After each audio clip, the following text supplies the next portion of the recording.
It's not in the face! Thank you. Hello and welcome to Hey, Not the Face with your host, John Nash, and your producer, me, Steffi Haynes. And today we are going to talk about a really unfortunate thing that occurred it's been in the past week, 2 weeks. We've been talking about it for well over a month when it was just in the stages of being a rumor. But this past week, it has been proven true. Showtime Sports is going out of business at the end of the year. John, what do you make of this, for starters? First, I'm shocked that Rick Glazer got something right. One of his rumors, he nailed one for once. So I guess hats off to him. But his batting record has not been spectacular. Let's put the least. He's not batting, very high, and he's not going to win the AL batting title or anything like that anytime soon. So, no, I mean, it's something of a sad day because Showtime has been a main player in boxing. It's kind of a home for boxing the last 38 years. It's behind HBO. It's probably the premier home for boxing in the U.S. But since HBO left a few years ago, it's been the premier spot. So it's and they've been having a stellar year for big fights and big pay-per-views. So why is it that they've gone out of business with all of those things that you said? They don't have the competition from HBO. They have been having a banner year. They have a small staff, just 38 people that are going to lose their jobs. Well, they also, they do have a lot of independent contractors, the people that show up to record the fights. They're not going to lose their jobs. According to Dan Rafael, he spoke with people that say that the freelancers and contractors, your Luke Thomases, your Shaquille Majuris, and possibly your Esther Lynn's, they won't be affected by the cuts. Well, that'll be surprised. They might just move on to wherever PBC goes eventually too. So, but obviously more the cameramen and stuff that record the boxing matches and stuff. But they'll probably get signed on to wherever PBC goes. The big reason is it has very little to do with the boxing side or even the MMA side. The big reason is Paramount's struggling. Paramount's billions of dollars in debt. Their stock has just bottomed out, and so the word went out that they are cutting costs. They're not just cutting costs, they're cutting anything where the return on investment is not tremendous.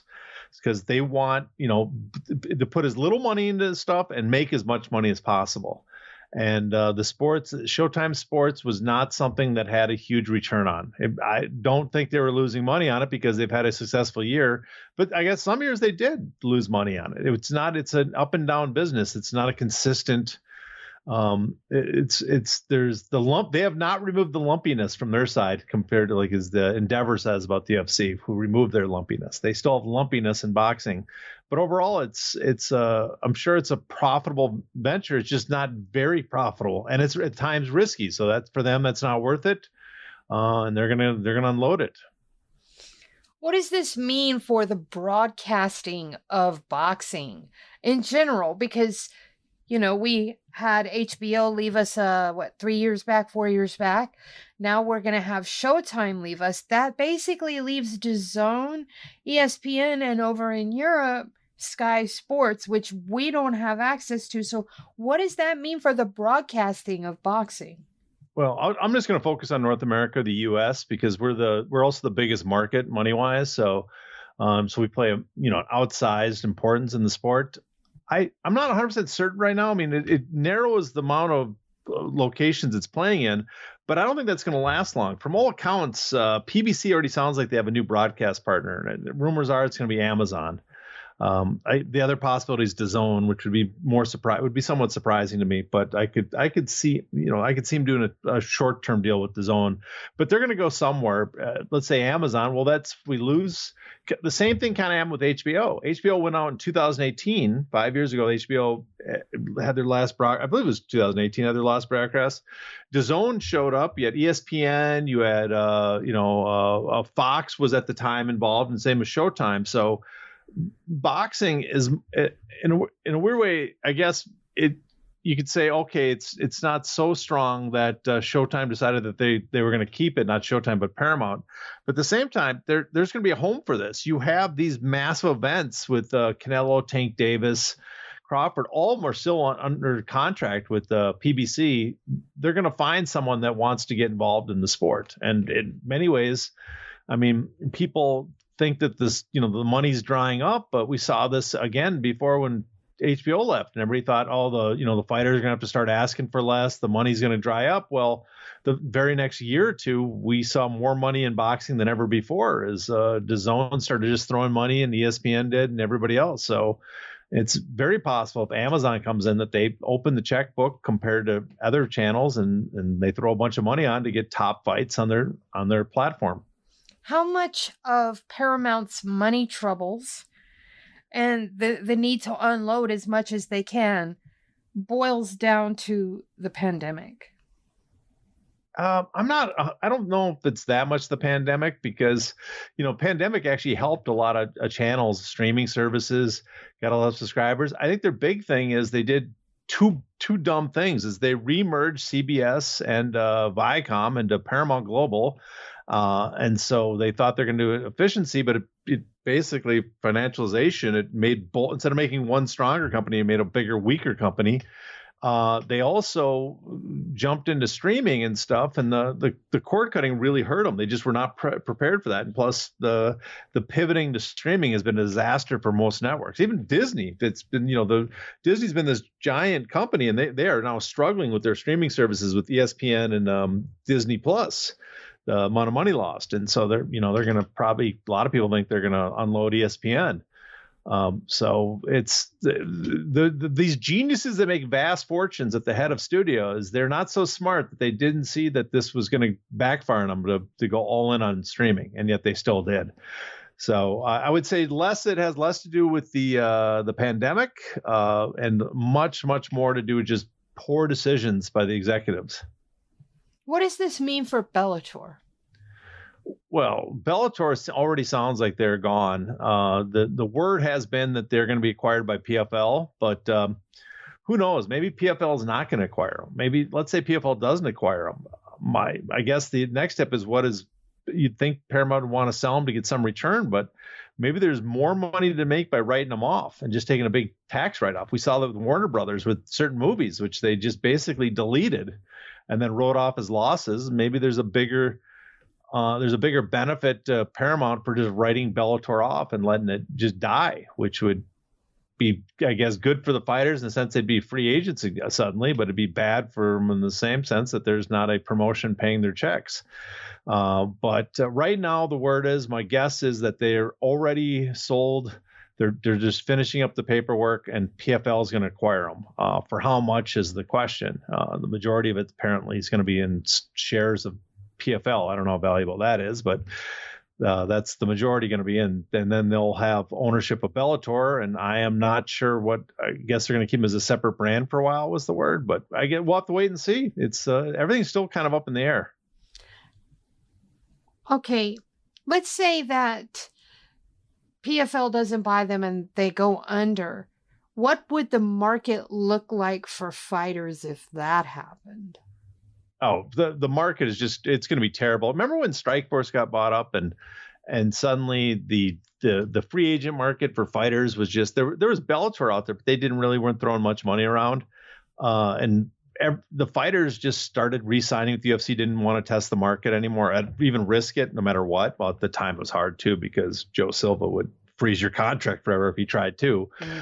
But everybody noticed that there was a contraction in the market, and it's going to be much worse this time because you got Bellator by far, they're not paying like, Francis Ngannou is making the most out of anybody outside the UFC. They're not paying anybody that type of money, but they're paying by far their top fighters, the top 10 or 15 per weight class in their promotion by far more than any other promotion. They're paying guys, numerous guys, like, close to $500,000 a fight, maybe more, up to $1 million for some of them. Some of the top guys, a lot of their top guys make more than the equivalent person in the UFC. Only the top pay-per-view type attractions make more than a lot of the top Bellator guys. So right then, that's a huge group of fighters that are making more. are they going to get that anywhere else? There's not going to be Bellator anymore. One championship doesn't really seem like they're in the business of MMA much anymore, do they? I mean, they're not. They put on very, very few MMA fights. There's no big signings been announced by them. No one from the UFC has walked over there in a while for noteworthy contracts. So they seem to have been kind of exited the business. So they're not really offering an option for fighters. So it'd be just the PFL. And the PFL, they're still their business model is those tournaments, which pays out the winner. They might sign a few fighters for the UFC, but I think, they're not having a lot of revenue coming either. So I don't know if they're going to pick up. I doubt they'll pick up the slack of a Bellator. In fact, too, the other thing too to consider is, if you leave the UFC, it was nice that there was a PFL and Bellator both potentially bidding for you to drive up your pay. Now, if you leave the UFC and the UFC doesn't want to offer you anything, well, the one other promotion that's going to be left over, PFL, doesn't have to offer too much because there's no one else going to be competing with them. Ugh, my gosh. And what is it going to mean for boxers? Well, I mean, it's going to be short-term, probably sad, and that there's not going to be a company that has the promotional weight and the know-how. But longer term, it probably not much. I mean, HBO leaving the market, it sucked in the sense that HBO was a long-time major player, and they knew the business, they knew the sport. People were aware of where to go to watch the fights. But the business has just continued. The sport of boxing has just continued. We've had a lot of big pay-per-views, a lot of big events without HBO's involvement. I got a feeling the same is going to happen, is that Amazon's going to pick them up, or someone's going to pick up the PBC roster, and they're going to continue. The sports just continue along. I mean, one positive thing is what Oscar De La Hoya was saying recently about how the promoters got to work together. And which is, it's always kind of self-serving when one of the promoters say that, because he has the weakest roster and he needs to make fights and he needs a lot of help. But at the same time, I think there is a realization the promotions have been working together to put on big pay-per-view fights. They've been letting their fighters cross the aisle to put on pay-per-views. I think we do need to see more of that as well for the streaming services, because that's their bread and butter to keep the doors open, those streaming payments. And they're not putting on as big of fights on the streaming platforms. So they can't get as much money from those streaming platforms. So the next step is not just making a bunch of pay-per-views. It's doing some sort of a lot more cross promotion to build up big fights that can be on ESPN or DAZN, or, and honestly, long term, I'm not sure how long DAZN's going to be around, but for Amazon, if they're going to be PBC, I mean, in a weird way, I would not be shocked if PBC signed on with DAZN for a short term, right, until Top Rank's exclusive ESPN deal's over, and then go to ESPN. And the only reason I think that is because you look at the experience ESPN has had with UFC, the pay-per-views have actually sold a lot overall in totality for ESPN. What makes it a difficult deal for ESPN is they have to pay out a guaranteed amount per pay-per-view. That deal would be a goldmine for them if they only had to pay a split every time there was a pay-per-view event. Well, they could probably negotiate that with a boxing promotion or entity of some sort, that we will do something similar with the UFC. We'll put on a number of pay-per-views per year on ESPN Plus, but we will pay you a split and a much lower guarantee, so it's not nearly the risk we have with UFC. Let me ask you this. We have watched promotions come and go. Do you find any similarities in, say, when Elite XC went down or when Strikeforce went down? Is there a tie in there some way, or am I just looking at this all wrong? Well, actually, it's interesting that Showtime has been this long-term home actually for MMA. They were the first, not the first, I should say, but they put on some of the first UFC competition rivals. I mean, none of them were really in the UFC class, but they put on one of the first major non-UFC promotions. IFL beat them, but then came Elite XC on Showtime, right? So they gave a platform to one of the bigger secondary promotions, the guys fighting to be second behind the UFC. So they gave Elite XC a platform. Now, Elite XC disappeared because they just spent a ton of money like drunken sailors, because they had a bunch of capital raised, and they had to spend it, and they didn't know where to spend it, and they had Jeremy Lappin in there, the reverse Midas. It was just a terrible. They were $87 million spent in the hole, not in the hole, but they blew through $87 million of capital raised, which is just insane. Buying up promotions for no reason. Right, they bought Spirit, and they bought Rumble on the Rock something. Yeah. I mean, there's a lot of interesting promotions they bought up, but what benefit were they? Were they running a ton of events in Korea? No. Did it bring in revenue? No. It's just they had the money. They wanted to acquire fighters. Their business model was completely ass backwards. It just made no sense. So they've collapsed after the Kimbo Slice loss, and then Strikeforce came in. Strikeforce then was probably the last hurrah or promotion that had, even though they were second to the UFC, could actually make a dent in the landscape. And you look at Strikeforce compared to Elite and Bellator, the big difference between them, I guess, especially between Strikeforce and Bellator now, is Strikeforce was competing at a time when the UFC was running a lot less events, and none of their prelims were on the air. They all were dark, right? And so there was space to have another promotion. On top of that, Strikeforce had a lot more talent, even more than we talk about Bellator's talent now. Strikeforce at the time, comparable to UFC, had a much higher percentage of like top 10 fighters, top 25 fighters from the consensus ranks. I think Bellator has like 8% or something of the top 10 fighters of the main men's divisions, where Strikeforce at the time had 14 or 15%. So it's a sizable difference in the amount of top 10 fighters. And they dwarf all the other promotions too now. So they had a lot more quality, relevant fights. They had a lot more space. So they became they could put on big time events. And the only reason they disappeared is people want to talk about Strikeforce ran themselves and go, no, it's because the UFC made an offer to the partners of Scott Coker, potentially with some threats in there that they would run them out of business if they didn't. It's in the antitrust lawsuit. And they decided to sell and cash out. And that's it. There's nothing about Strikeforce is not a business that went bankrupt because they ran it in the ground. They just sold out because they decided it was better to take the money now, the short money, instead of competing with the UFC in the long term. Bellator in turn, they have not gotten the traction Strikeforce has. They don't, we don't have the fighters. The UFC now floods the airwaves. They have tons of events, just twice as much airtime probably as they did before. There's just no space for them. And without the fact that there's no real, they don't have any of the top, they don't have any fighter like Fedor Emelianenko where you could argue he is the number one heavyweight in the world. They never had that.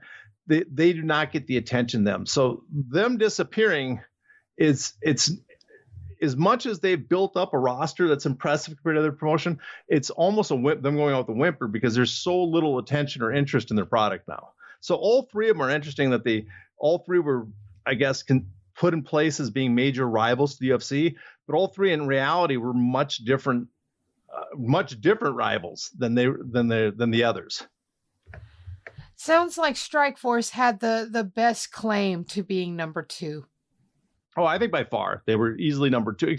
Go back to Pride, who was arguably number one. Oh, yes. But Strikeforce was, I think, easily could be argued their number two. And they also had access to the Dream roster, who was loaded with a bunch of top 10 lightweights and even middleweights. So there was, they just had access to a much higher caliber of fighter at the time. Didn't they do a little business back and forth with Cage Warriors too? And as well as King of the Cage? Didn't they do business frequently?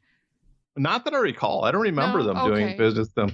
I remember them working with Pride in the very early days when they sent Alistair Overeem over. Yeah. And Valentine as well. Yeah, but I don't know about they might have had deals with other promotions, but it was less. I don't think it was as strong as the Dream one was. There was, it was kind of like how Ryzen and Bellator has been lately. So, yeah. Well, man, that about wraps us up in a nice, neat nutshell. In case you guys haven't noticed, this is one of our short shot freebie episodes. You can thank our fearless leader here who came up with the idea that we should give you guys some free content every once in a while. Hopefully, you will take that free content and tuck it away right next to where you're going to subscribe to the show.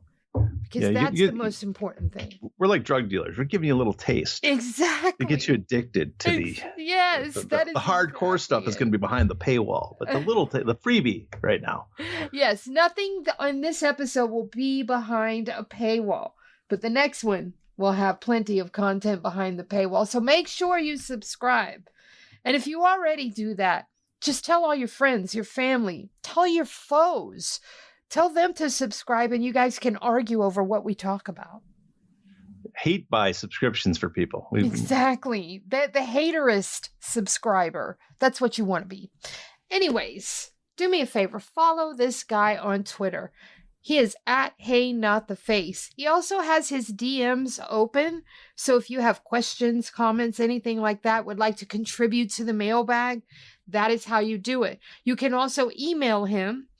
And he is heynottheface@gmail.com. You can email me, crooklyn949@gmail.com. Or you can DM me on Twitter. My DMs are also open with any questions or comments you may have for John. So, on that note, we're going to wrap things up. Until next time, y'all already know the drill. Please stay safe.